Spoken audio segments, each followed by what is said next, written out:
उत्तर प्रदेश की सियासत एक बार फिर जुबानी जंग से गरमा गई है। डिप्टी सीएम केशव प्रसाद मौर्य और समाजवादी पार्टी के राष्ट्रीय अध्यक्ष अखिलेश यादव के बीच जारी राजनीतिक तनातनी में अब सपा महासचिव और अखिलेश यादव के चाचा शिवपाल यादव भी कूद पड़े हैं। मौर्य ने अखिलेश यादव और उनके परिवार पर गुंडा और माफिया होने का आरोप लगाया, जिस पर शिवपाल यादव का करारा पलटवार आया है। शिवपाल यादव ने भाजपा नेताओं को निशाने पर लिया है। केशव प्रसाद मौर्य ने सोशल मीडिया साइट एक्स पर अखिलेश यादव को निशाना साधते हुए लिखा था, गुंडे, माफिया और दंगाई सबके सब सैफई परिवार के भाई। इस टिप्पणी के साथ मौर्य ने सपा के गुंडाराज के पुराने आरोपों को फिर से दोहराया।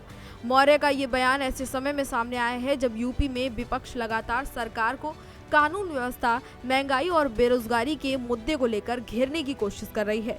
दरअसल मौर्य और अखिलेश यादव के बीच राजनीतिक अदावत नई नहीं है। पहले भी दोनों नेता कई बार कई मुद्दों को लेकर सोशल साइट्स पर एक दूसरे पर तीखे तंज कसते हुए नजर आए, एक दूसरे को आरोप प्रत्यारोप के दौर में घसीटते नजर आए। मौर्य बीजेपी के कद्दावर ओबीसी नेता माने जाते हैं और समाजवादी पार्टी के पारिवारिक वाद और गुंडा राज को लेकर अक्सर बयान देते रहते हैं।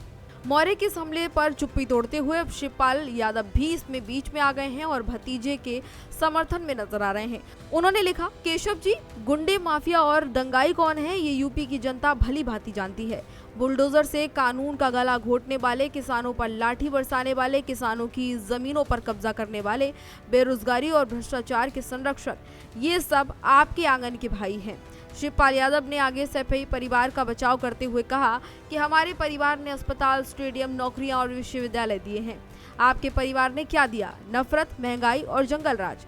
इस बयान से साफ है कि शिवपाल यादव बीजेपी की कानून व्यवस्था, नीति और तमाम अन्य चीजों को लेकर, साथ ही साथ खासकर जो बुलडोजर की कार्रवाई है और किसानों की मुद्दे को लेकर सीधे तौर पर हमला बोलते हुए नजर आए। वैसे तो राजनीतिक गलियारों में ये आम बात है कि केशव प्रसाद मौर्य और अखिलेश यादव के बीच व्यक्तिगत और राजनीतिक स्तर पर खटास जो है वो देखने को मिलती है और ये कोई नई बात नहीं है।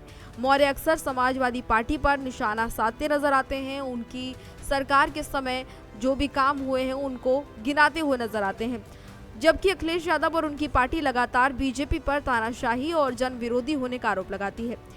हालांकि शिवपाल यादव के इस पूरे मामले पर हस्तक्षेप ने मौजूदा विवाद को और भी ज्यादा तीखा बना दिया है, क्योंकि वे खुद भी कभी बीजेपी के साथ तालमेल रखने वाले नेता माने गए थे, लेकिन अब समाजवादी पार्टी के साथ और अखिलेश यादव के साथ बीजेपी के खिलाफ खड़े हुए नजर आ रहे हैं। दरअसल केशव प्रसाद मौर्य ने लोकसभा में नेता प्रतिपक्ष राहुल गांधी और अखिलेश यादव दोनों पर ही निशाना साधा था। उन्होंने विपक्षी नेताओं के विरोध प्रदर्शनों को सत्ता से दूर रहने की झटपटाहट बताया था। मौर्य ने कहा था कि जनता अब इन दोनों पर भरोसा करती नहीं, क्योंकि ये राजतंत्र के प्रतीक हैं और लंबे समय तक सत्ता का भोग करते रहे हैं। उन्होंने समाजवादी पार्टी पर पुराने आरोपों को दोहराते हुए कहा कि ये पार्टी बुलेट से बैलेट पर कब्जा करने का इतिहास रखती है और उस दौर को याद कर जनता आज भी भय महसूस करती है। मौर्य का ये बयान भाजपा की उस रणनीति का हिस्सा माना जा रहा है जिसमें सपा के पुराने शासनकाल की घटनाओं को चुनावी मुद्दा बनाकर पेश किया जाता है। हालांकि इस तरह से दोनों ही एक दूसरे पर तंज कसते हुए नजर आए, एक दूसरे को टॉन्ट करते नजर आए। एक तरफ बीजेपी लगातार कानून व्यवस्था की विफलता और परिवारवाद के आरोप को लेकर जनता के बीच समाजवादी पार्टी के खिलाफ जा रही है, वहीं दूसरी तरफ बीजेपी को भी तमाम महंगाई, बेरोजगारी और तानाशाही के रवैये को लेकर समाजवादी पार्टी भी घेर रही है। तो ऐसे में दोनों ही पार्टियां एक दूसरे पर अक्सर निशाना साधती नजर आती हैं। हालांकि इस बार अखिलेश यादव के बीच में समर्थन में उनके चाचा शिवपाल यादव भी उतर आए हैं। फिलहाल इस जानकारी में इतना ही। इसी तरह की तमाम और जानकारियों के लिए देखते रहिए भारत एक्सप्रेस यूपी।